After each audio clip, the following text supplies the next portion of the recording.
Quando aconteciam coisas difíceis na minha vida, minha mãe sempre me dizia: acalma o teu coração, meu filho. Acalma o teu coração, porque depois da tempestade vem a bonança. E você quer saber por que ela sempre teve razão nisso? Uma simples sabedoria e desta um grande entendimento. Eu vou te contar porque ela sempre esteve certa.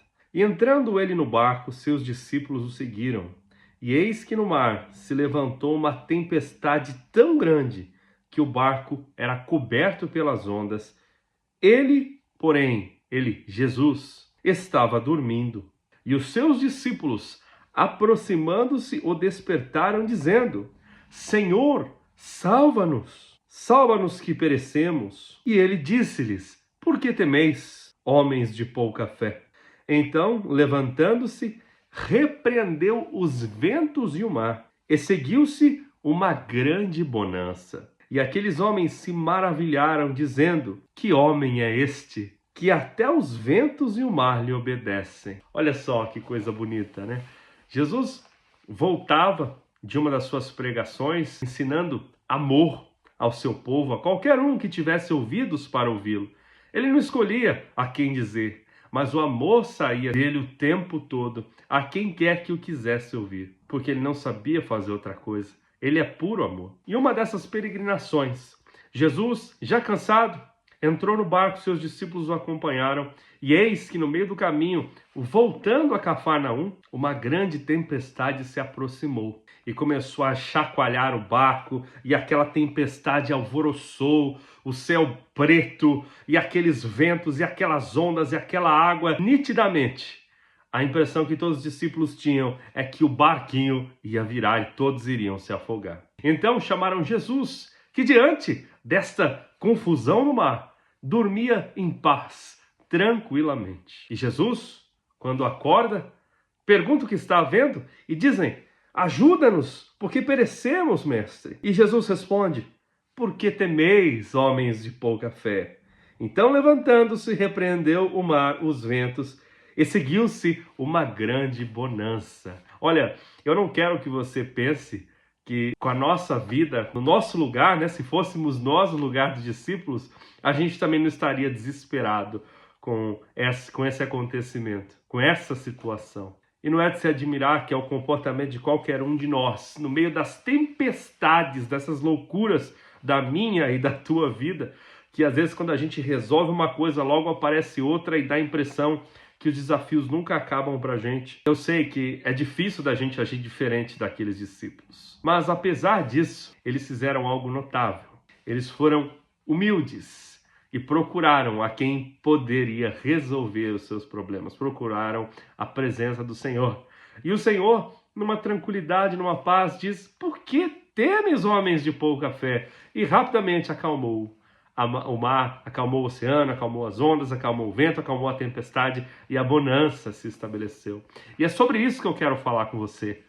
Sobre essa bonança que se estabelece na nossa vida toda vez em que as tempestades chegam e aí a bonança se estabelece logo em seguida. É assim ou não? Talvez. Mas uma certeza nós temos, e o texto aqui é fiel e nos dá essa grande dica, este grande conselho: procure o teu mestre, porque depois que você procura o teu mestre, ele acalma a tempestade na tua vida, e aí a bonança chega. E essa certeza que a minha mãe sempre teve, porque é assim que ela agia, e ela sabia desse texto que era verdade, porque não só nesse tempestuoso mar dessa história dos discípulos, mas também durante todos os acontecimentos da vida dela, quando ela chamava o Senhor, quando ela chamava o mestre, quando ela chamava a segunda pessoa da Santíssima Trindade. Esse tem o poder de resolver. Esse nome tem poder. Então, sempre chame o seu Senhor e Salvador, Jesus Cristo, nosso Mestre, o Cordeiro Eterno. Sempre chame pelo nome dele, sempre o procure,